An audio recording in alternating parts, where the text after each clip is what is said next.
Okey, Assalamualaikum, selamat petang kepada semua. Apa khabar?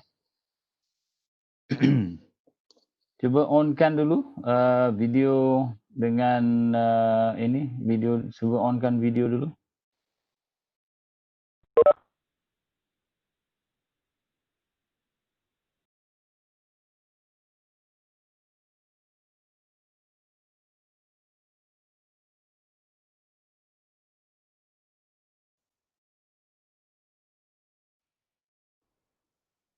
Mana yang lain?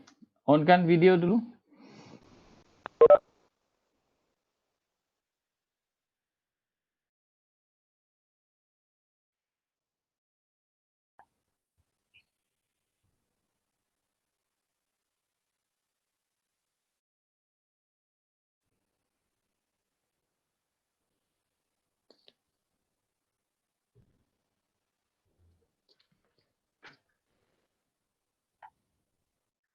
Alright, saya ada beberapa perkara untuk saya sebutkan sebelum saya pass pada Dr. Mus. 4:30 nanti you terus ke link yang Dr. Mus bagilah, ya. Okey, saya cuba sebutkan beberapa ni supaya nanti pergerakannya senanglah. Alright, biar saya tengok ni dulu ya. Kalau saya tunjukkan ni.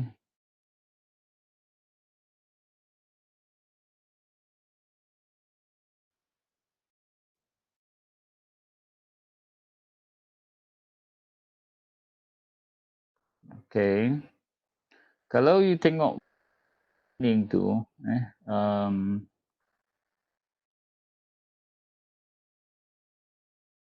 di situ saya ada sediakan platform untuk submission. Itu beberapa perkara lah. Ni sekarang ni jam 4, kelas semua sedang berjalan. Itu yang jadi ini. Link e-learning ni agak perlahan sebab dalam masa yang sama ni semua dah masuk ni. Tapi tak apalah, ni pelan-pelan ya. So ada, kalau you tengok dekat sini, dia punya link yang saya dah sediakan, tugasan-tugasan tu. Ini tugasan 1, tugasan 2, ni minggu ketiga, maknanya ni tugasan ni kena selesai minggu depan.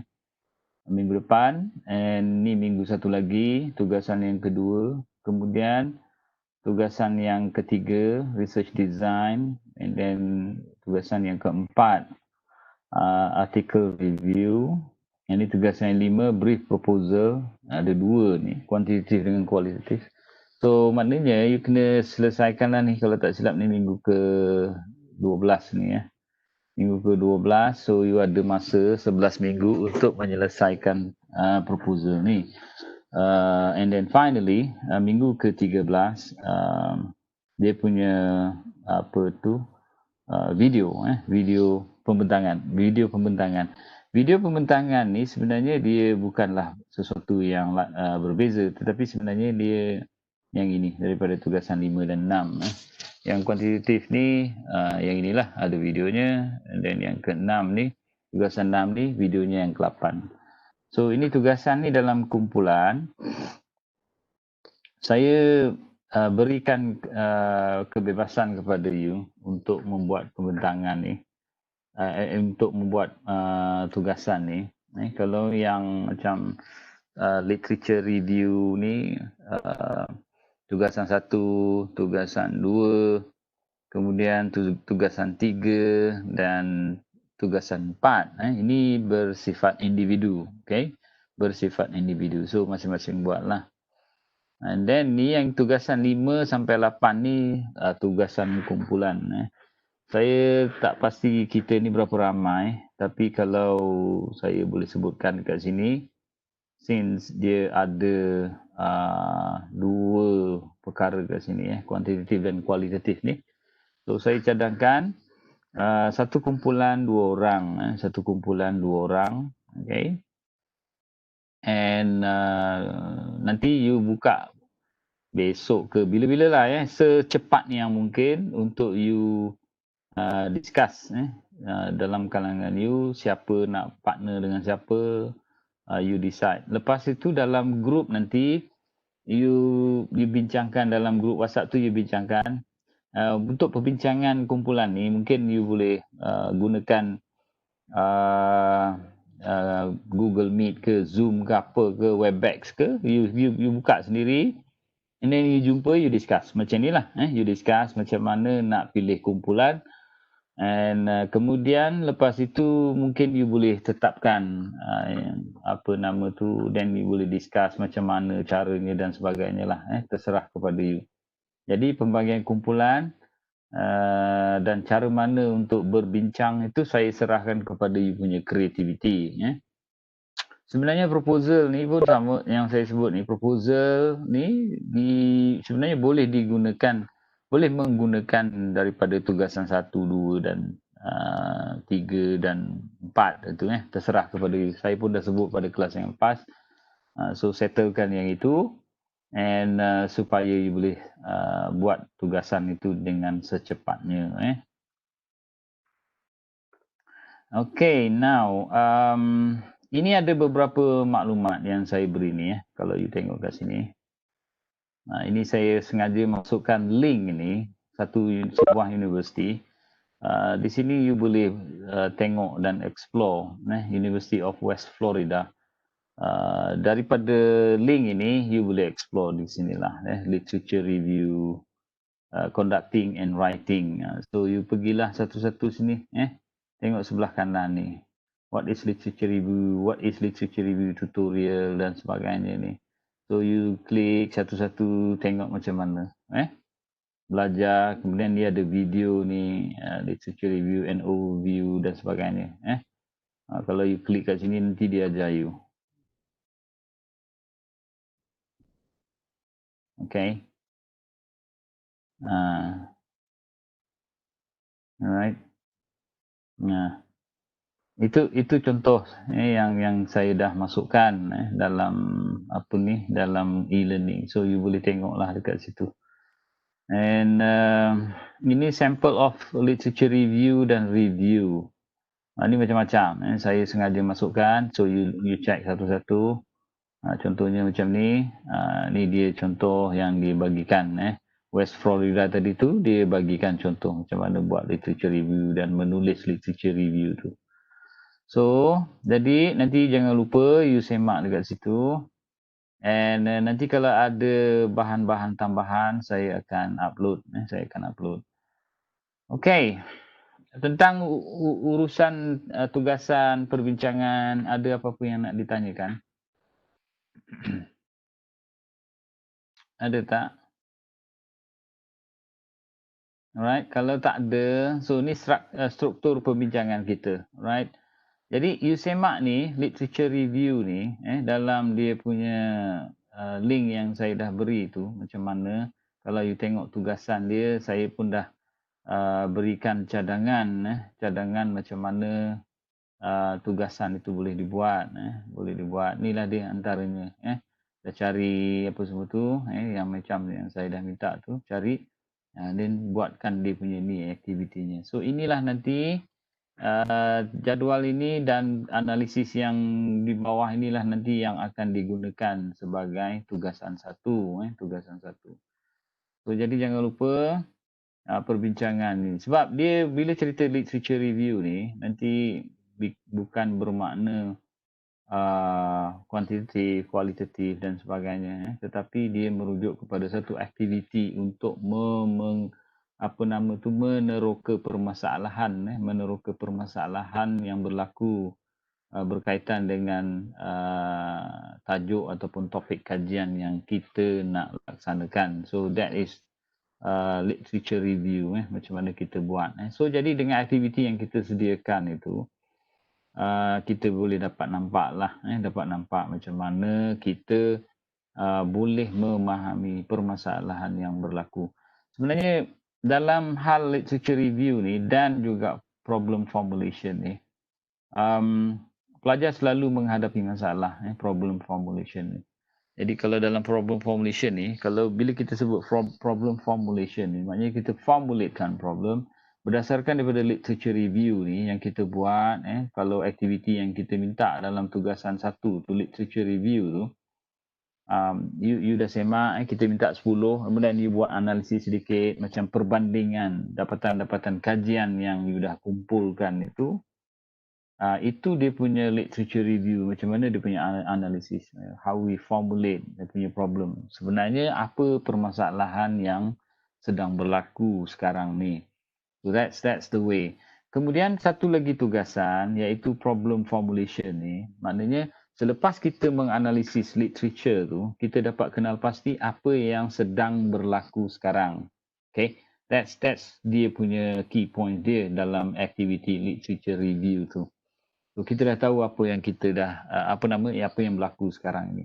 Kalau kita berminat berkenaan dengan satu-satu aspek dalam of course dalam pendidikan tu, katalah kita berminat dengan sikap pelajar semasa belajar di sekolah.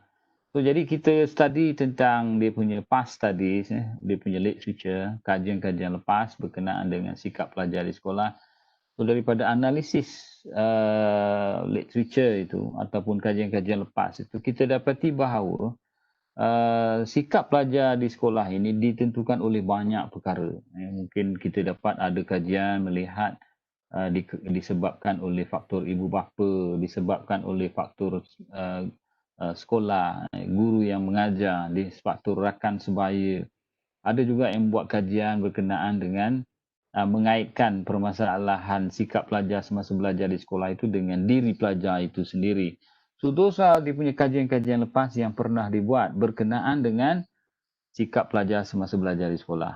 So, you nampak kat situ kan? Maknanya banyak orang buat macam tu.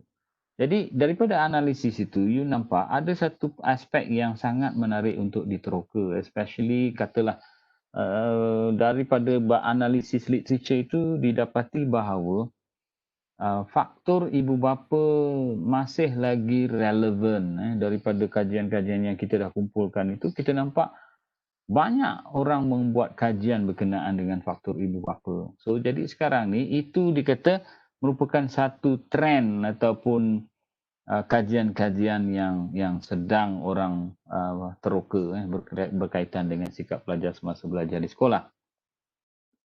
Itu satu. Jadi you nak fokus kepada faktor ibu bapa saja. Itulah dipanggil problem formulation. Maknanya kita formulatekan problem itu hanya terfokus kepada faktor ibu bapa sahaja. Okay? Sebab faktor ibu bapa ni kalau kita explore lagi ke dalam, kita akan dapat pelbagai maklumat dan pelbagai perkara, right? Macam contohnya faktor ibu bapa tadi, memanglah asalnya faktor ibu bapa, tetapi bila kita explore mendalam tentang faktor ibu bapa, kita akan jumpa lagi macam-macam. Contohnya macam faktor ibu bapa ni dikaitkan dengan gaya keibubapaan, lepas itu gaya didikan, kemudian tentang persekitaran. Ini contohlah yang saya kata tadi, sikap ibu bapa, kan?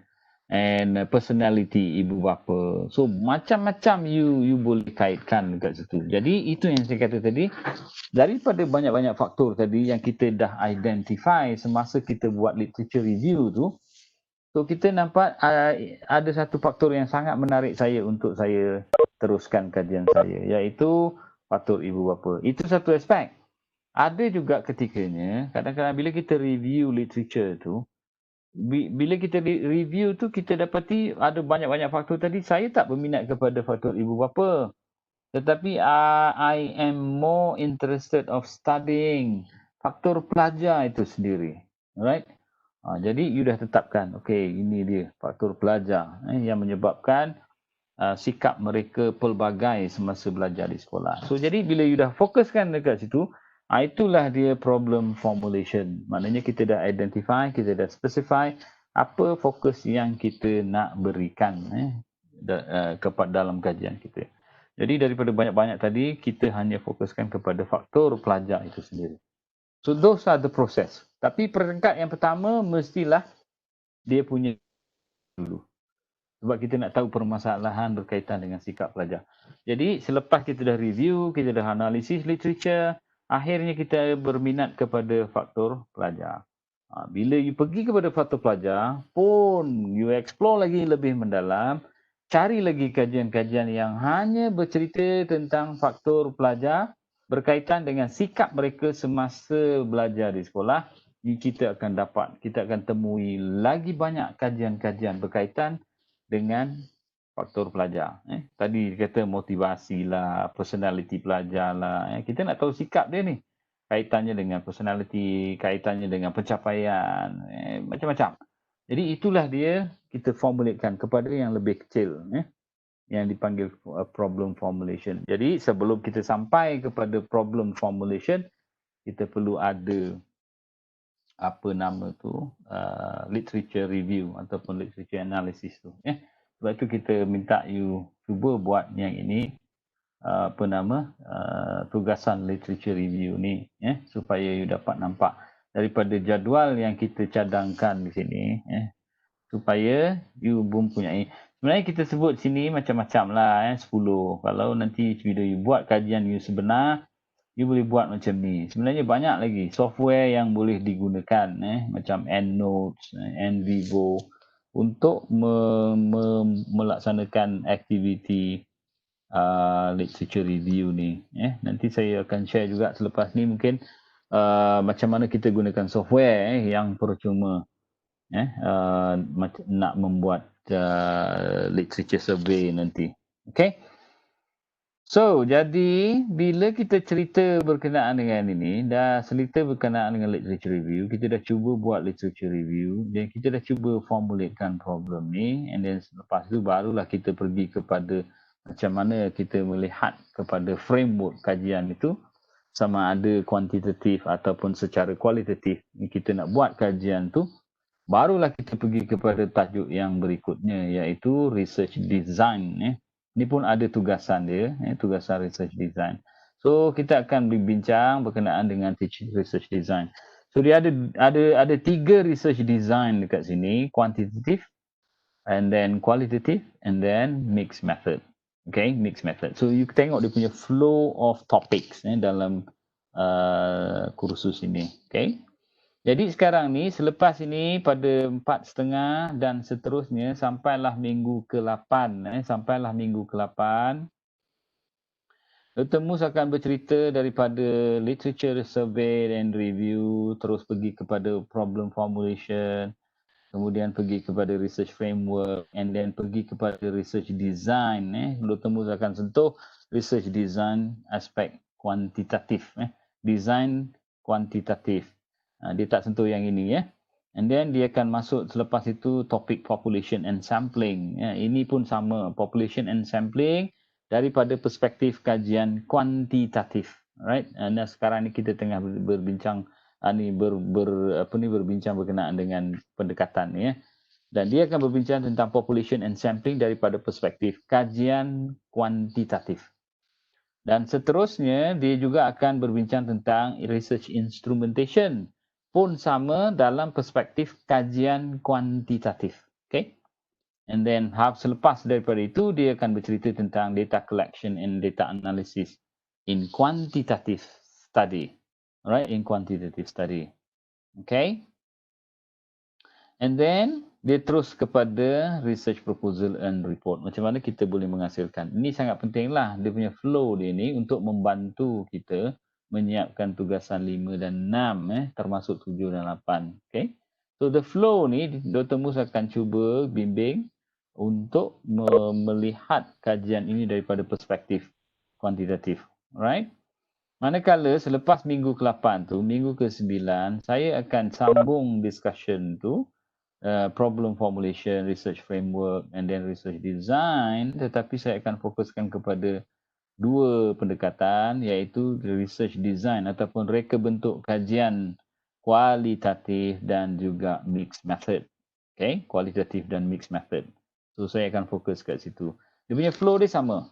Lepas itu saya akan bincang population and sampling, and then research instrumentation, macam mana research instrumen dalam kajian kualitatif dan kajian mixed method, and then data collection and data analysis, dalam kajian kualitatif dan juga mixed method. And then finally, research proposal and report writing. So nampak dia punya flow dia macam gitu. So Dr. Mus akan melihat keseluruhan flow itu daripada perspektif kuantitatif. Okay, kajian kuantitatif. Manakala selepas habis minggu ke-8 tu, minggu ke-9, saya akan sambung melihat pula flow topik-topik tadi tu daripada perspektif kajian kualitatif dan juga kajian mixed method. Okay, nampak tu dia punya flow macam tu? And then in between tu, tugasan jangan lupa. You keep on, right? Dah ni lepas kelas ni, terus bincang sama-sama you macam mana nak set dia punya kumpulan. Sampai dia punya kumpulan tu. Ada soalan? Ada soalan? Kita akan tambah dia punya bahan-bahan ni from time to time. Tapi sebenarnya kalau you tengok apa nama tu e-book ni, e-book yang kami share ni, ini yang saya share kat sini ni, ini sebenarnya banyak maklumat berkaitan dengan perbincangan yang kita sebutkan. Kalau you perhatikan dekat sini, title-nya tu, right? Ni dia punya detailnya. Dan you tengok kat sini lah. Macam-macam perkara you boleh tengok. Contohnya, ni qualitative theory, and the use of theory, and then macam-macam lah. Katakanlah macam apa nama tu, ni tengok ni qualitative proposal. You tengok kat sini dia pun bagi contoh dia qualitative proposal macam mana dihasilkan. Saya rasa sumbernya sangat banyak dalam buku ini. Ada 342 muka surat. Okay. So cubalah tengok daripada buku tersebut. Sekarang ni bagus alhamdulillah. Buku tu dapat kita secara percuma. Okay. Okay, kalau tak ada, so saya stop sampai sini. Saya dah tunjukkan tadi dia punya flow, tugasan. Jangan lupa saya dah sediakan platform dalam e-learning. You tengok kat situ nanti. Dan pastikan semuanya diselesaikan mengikut tempoh masa yang ditetapkan. Selepas kelas dengan nanti, dah habis dengan Dr. Mus hari ini, you dah boleh discuss bersama-sama. Bentuk kumpulan untuk tugasan kumpulan 5, 6, 7 dan 8. Sebab you kena bentuk sekarang. Jadi you boleh buat serentak secara bersama-sama. Yang kuantitas yang individu dan juga yang kumpulan. Tak perlu habis individu dulu baru buat yang kumpulan. Okay, that's it. Dia punya perkuliahan. Sampailah minggu ke-14. Tidak ada final exam. So, gunakan peluang yang sebaiknya untuk belajar berkenaan dengan macam mana membuat penyelidikan daripada struktur yang kami sediakan. So, saya rasa itu saja yang saya boleh share. Dan selepas ini, sampailah minggu ke-8, awak semua akan bersama dengan Dr. Mus. Dr. Mus. Alright, ada soalan? Doktor, saya nak tanya. Yang Ya, silakan dalam, Citra. ya, Video dalam tak jadual. ada, Citra. Jadual yang doktor share tu, yang reka bentuk yang digunakan tu, design nak letak yang mana, saya pun tak faham yang tu, reka bentuk yang digunakan. Yang mana tu? Maksudnya dalam, tugasan yang mana? Tugasan. Jadual tugasan. Yang mana tu? Cuba sebut Citra yang mana satu? Yang tugasan 1. Tugasan 1, okey. Ya, jadual tu kan yang ini. doktor. Yang ini. Ini. Kenapa? Reka bentuk yang digunakan.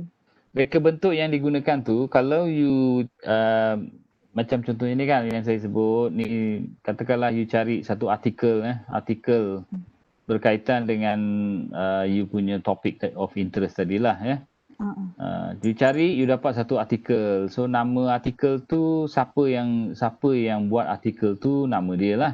Kalau nama seorang, 2 orang, 4 orang, dituliskan dekat sini. Tahun terbit artikel tersebut, kemudian tajuk kajian ataupun tajuk artikel tersebut, dan reka bentuk yang digunakan. Reka bentuk ni macam tadi yang saya katalah. You kena baca artikel tu, and then you tengok pada bahagian metodologi. Metodologi Ini semua ni dalam bahagian metodologi ni, 3 ni.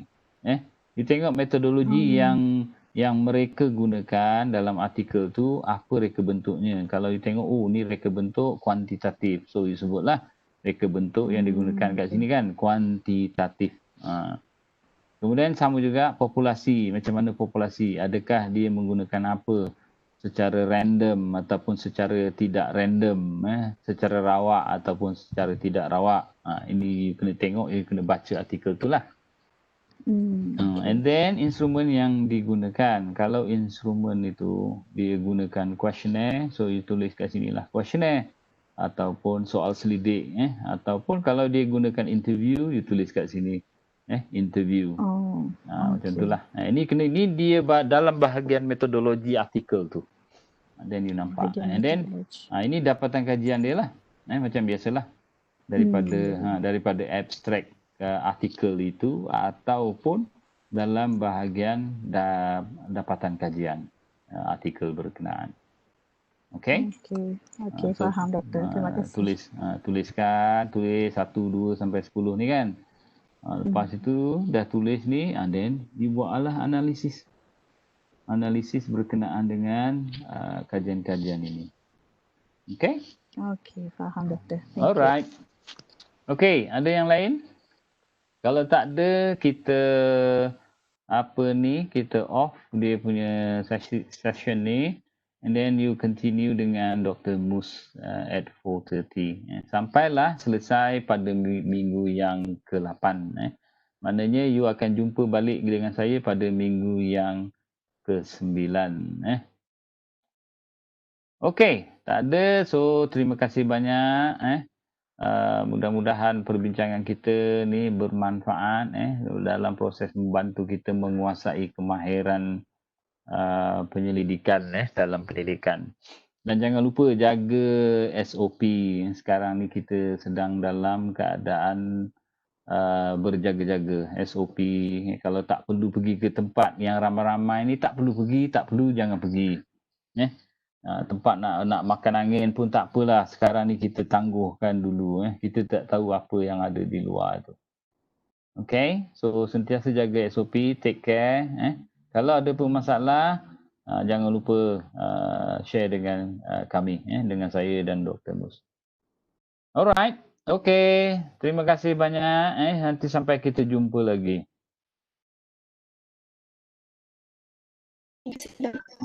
Thank you, Doktor. Okay, lepas ni jangan lupa log in to Dr. Mus punya ya. Okay. Thank you, doktor.